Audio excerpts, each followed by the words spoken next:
শ্যাম কানু মহন্তৰ হৈ এডভোকেট আহিছে, আজি সশৰীৰে আছে আমাৰ কোৰ্টত। তেওঁলোক মই জনামতে কলকাতাৰ পৰা আহিছে। তেওঁলোকে আজি বেইল পিটিশ্যন ফাইল কৰা নাই, কিন্তু সময় লৈছে। তেওঁলোকে কৈছে যে কিছুমান ডকুমেণ্ট তেওঁলোকে পোৱা নাই, যদিও তেওঁলোকে পেন ড্ৰাইভটো পাইছে চাৰ্জশ্বিটৰ, কিন্তু ডকুমেণ্ট কিছুমান পোৱা নাই, আৰু ডকুমেণ্ট নোপোৱাৰ কাৰণেই তেওঁলোকে সময়টো লৈছে আৰু আদালতে সেই মৰ্মে সময় দিছে। বেইল পিটিশ্যন ফাইল কৰিছে অমৃত প্ৰভা, সন্দীপন গাৰ্গ, পৰেশ বৈশ্য আৰু যিজন আছিলে সেইকেইজন। এই তিনিজনৰ হৈ সন্দীপন গাৰ্গ আৰু যি দুজন নন্দেশ্বৰ বৰা আৰু পৰেশ বৈশ্য, তেওঁলোকৰ হৈ DLS যিটো আমাৰ আইন সেৱা প্ৰাধিকাৰী আছে, তেওঁলোকেই বেইল ফাইল কৰিছে। আৰু অমৃত প্ৰভাৰ হৈ জনক ভূঞা নামৰ আপোনালোকে জানেই, তেওঁ বেইল ফাইল কৰিছে। আৰু সেই গোটেইখিনি অবজেকশ্যনৰ কাৰণে ফিক্স হৈ আছে। নেক্সট ডেট দিছে আপোনাৰ 17 জানুৱাৰী। 17 জানুৱাৰীত হ'ব। কিন্তু এইটো কথাও ক'লোঁ যে আপোনালোকক আমাৰ যিজন আছে সন্মানীয় চৰকাৰী অধিবক্তা, তেওঁ কৈছে ছাৰ 17 তাৰিখে মই কৰিব নোৱাৰোঁ, আৰু ইমান ডাঙৰ কেছ মই কৰিব নোৱাৰোঁ। সেইকাৰণে আমি বাৰে বাৰে কৈ আহিছোঁ চৰকাৰক যে আপোনালোকে এটা টীম দিয়ক। আপোনালোকৰ মাধ্যমতে আমি গম পাইছোঁ যে মুখ্যমন্ত্ৰী মহোদয়ে কৈছে যে আমি দিম, কিন্তু কেতিয়া দিব, কি কৰিব, 6 তাৰিখে দিব, কিন্তু এজন PP দিলে নহ'ব। আমি বাৰে বাৰে কৈছোঁ এটা টীম লাগিব, এটা ভাল টীম লাগিব, নট লেছ দেন 10-12জন মানুহ তাত থাকিব লাগিব। সেই টীমেই গোটেইখিনি কৰিব পাৰিব। আদাৰৱাইজ ইমান ডাঙৰ চাৰ্জশ্বিট আৰু কেছটো এনেকুৱা নহয় যে একদম ক্লিয়াৰ কেছ। সঁচা কথা হা, এইটো যে ক্লিয়াৰ একদম চাৰ্জশ্বিটত ওলাই পৰিছে মাৰ্ডাৰ কেছ বুলি। আজি যিটো দীঘলীয়া এটা হিয়াৰিং হ'ল, তাতে বহুতখিনি লোভ হ'ল আছে, নিশ্চয় থাকিব। গতিকে এটা ডাঙৰ টীম লাগিব।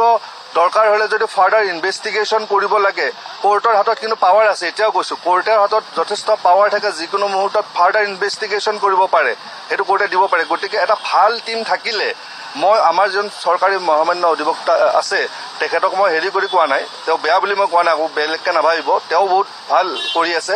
কিন্তু আমাক এটা যদি ভাল টীম দিয়ে, এটা এচিষ্ট কৰিব পৰাকৈ, তেতিয়াহ'লে কিন্তু তাত যদি খুটি নাটি আছে গোটেইখিনি ধৰা পৰিব।